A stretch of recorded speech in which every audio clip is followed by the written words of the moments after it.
Mirëmëngjes, po ndiqni ABC-n e mëngjesit, ora shënon 7:42 minuta, ndërkohë që sot është vigjilja e Krishtlindjeve, data 24 dhjetor 2019. Dhe mysafiri im I parë për sot është REZEART ZGJANJOLLI, I cili është inxhinier ndërtimi I specializuar për sismik, për tërmetet, por është inxhinier ndërtimi në profesion. Dhe është në fakt një komunitet inxhinierësh të cilët jo se kontestojnë, por kanë vërejtje për ligjin e blotuar tashmë në fletoren zyrtare të qeverisë për rindertimin. Mirëmëngjes REZEART, mirë se erdhe. Bëhet fjalë për një ligj të ri I cili do nis procedurën e rindertimit. Dhe ligj. Ky fakt është vendimi I Këshillit të Ministrave, domethënë që të shprehemi tamam, dhe ka dalë fletoren zyrtare në 11 dhjetor të vitit 2019. Dhe që përcaktohen dhe procedurat e rindertimit. Kishim nevojë për këtë vendim të Këshillit të Ministrave sepse kjo e fut në rrugë ligjore rindertimin dhe e shpejton procesin. Shumë saktë. Megjithatë, një komunitet inxhinierësh të paorganizuar nga vendet të ndryshme, nga qytetet të ndryshme, kanë arritur një konkluzion përbashkët. Prandaj, në këtë moment ju keni vendosur që vërejtjet tuaja të mblidhin në një dokument, apo jo? Saktë. Cilat janë vërejtjet, domethënë sepse unë kam ardhur që ta përkthemi që është dhe mëngjes në gjuhë të pranueshme për teleshikuesit. Përsa I përket ligjit, siç thatë juve, ai ishte nevojshëm për të japur rrugë aplikimit dhe shkruarjes më tej të fazës rindertimit të dëmeve të shkaktuara nga tërmeti, ndërsa ajo që u priste ishte që ky ligj ishte I qartë mbi hapat që duhen ndjekur.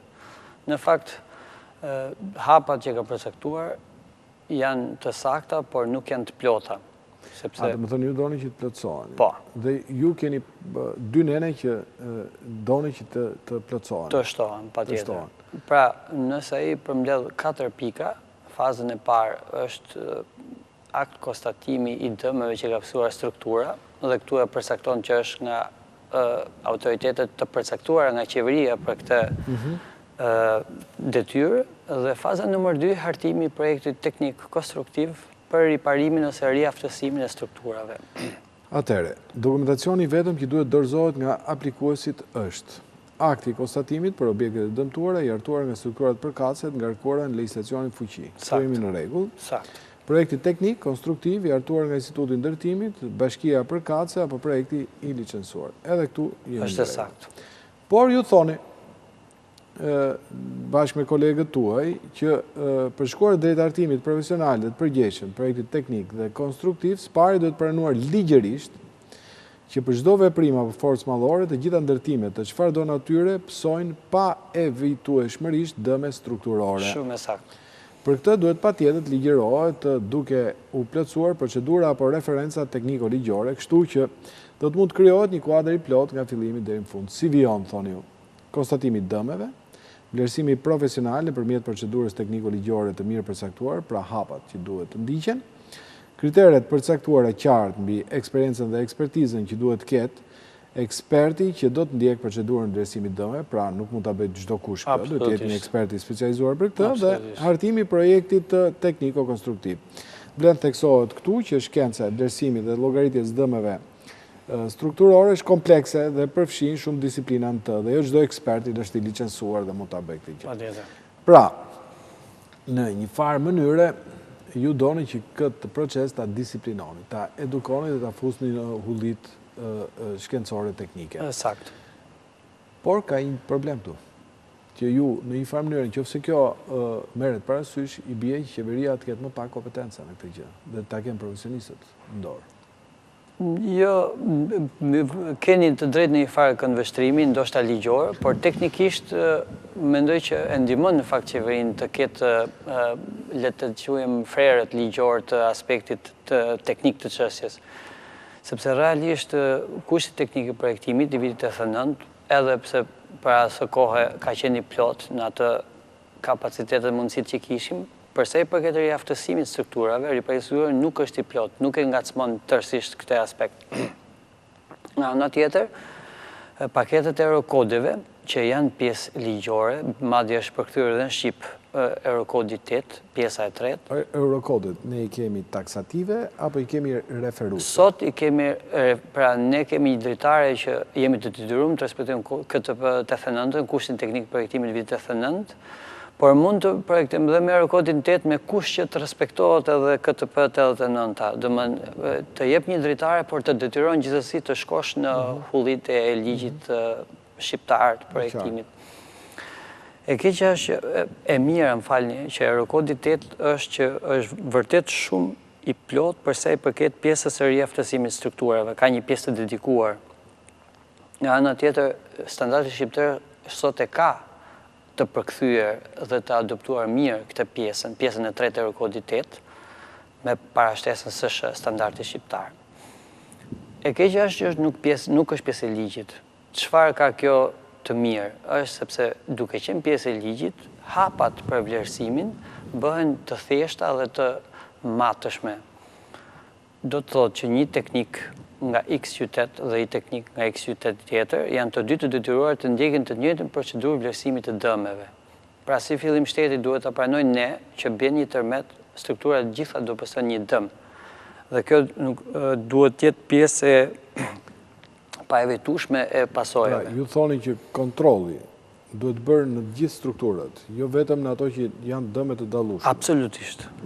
Dhe në kjo mund bëhet me faza, kupton? Faza e parë ata që kanë emergjencë, pastaj kështu me radhë. Dhe pikërisht për këtë ndërhyn edhe pjesa e Eurokodeve, të cilën për hatës vërtetën duhet të nënvizoj një fazë shumë të rëndësishme. Ne nuk i kemi projektu strukturat tona para 90-s dhe deri, le të themi rreth vitit ndoshta 2000 e më pas, nuk i kemi projektuar me Eurokode. Prandaj një farë mënyrë Eurokodet nuk janë detyrueshme, dhe sot mund projektojnë pa Eurokode. Patjetër. Ama gjithsesi shumica e inxhinierëve, profesorëve, të mi, kolegëve, shkojnë drejt projektimit Eurokode sepse vetë kushti teknik i projektimit tonë 89 është i përpambetur në disa aspekte. Dhe Eurokodi është shumë i komplituar sepse është më e mira e gjithë vendeve të Bashkimit Evropian, vendeve themeluese. Pra, është me qartë. Eurokodi është një kod siç janë në etiketat e prodhimeve të importit që ne marrim, ka ca kode atje që përcaktojnë standardet europiane të konsumimit të ushqimit. To standarde europiane dhe në ndërtimtari janë të unifikuara në gjithë vendet e Bashkimit Evropian, normalisht edhe ne s'kemi se të bëjmë përjashtim. Absolutisht. Atëherë, ka ardhur koha në radhë parë që eurokodet bëhen taksative në Shqipëri. Ne tekim dorë nga 89-a e Adil Çarçanit dhe të vim në vitin 2019 e Edi Ramës, që vjet me Eurokode, ka përshtypjen.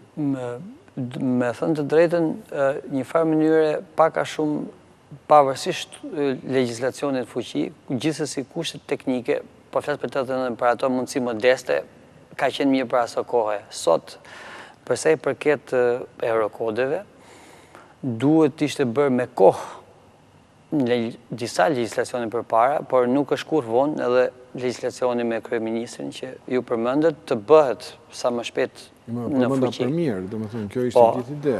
Dhe realiteti është që këta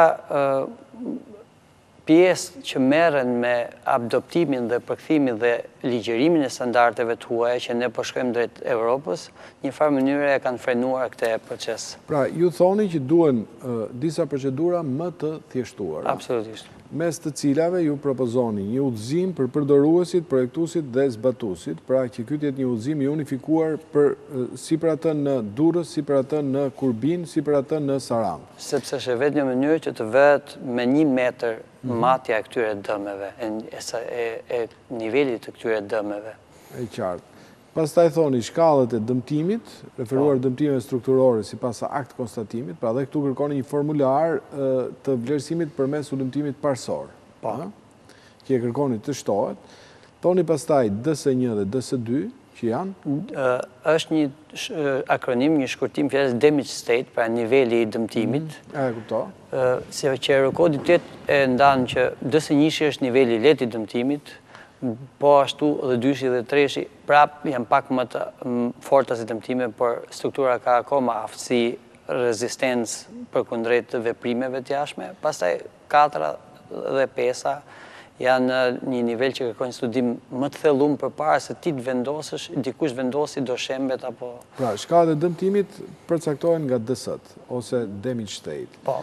pa që kemi DS1, DS2, që nën kuptohet që janë të riparueshme. Absolutisht. Kemi DS3 dhe DS4, që kërkohet një vlerësim më i thellë, dhe këtu pastaj mund të kemi dhe ndërtesa që duhen shëmbur në këtë lloj kategorizimi, apo jo? Dhe DS5 janë rastet veçanta, të vendosura që këtu nuk diskutohet shëmbet. Domethënë këtu nuk diskutohet shëmbet. Të gjitha negociot të këtu do të shëmbet.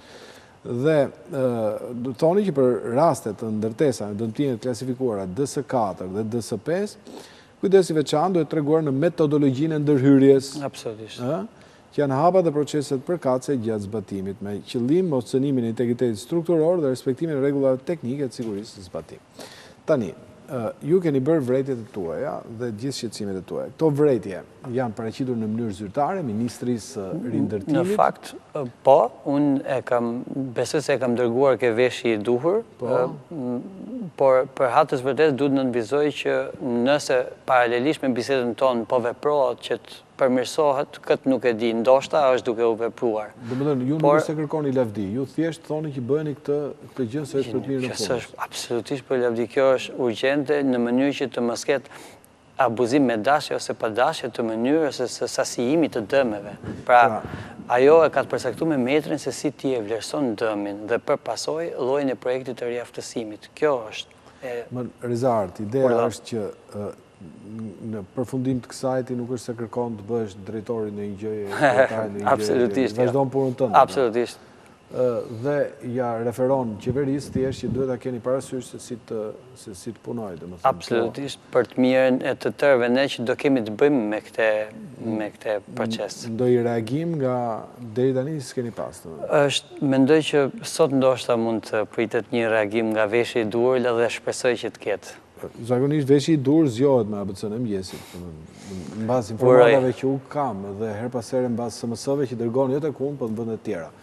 Prandaj uroj që në këtë rast i kemi shërbyer veshit dhe t'ja dalim banë për punën e tij më të mirë. Uroj, me gjithë zemër. REZEART, falenderoj shumë për praninë në studio dhe për gjithë shpjegimet që më bëre, megjithatë edhe për modestinë. Pak njerëz e di që REZEART është e pa gjumë, sepse ka pas një emergjencë në një hidrovor, ka shku ka punu gjithë natën dhe erdhi pastaj drejtë në studio. Kjo do të thotë që njerëz të tillë janë jo vetëm të rrallë për studion, po çmohen pak.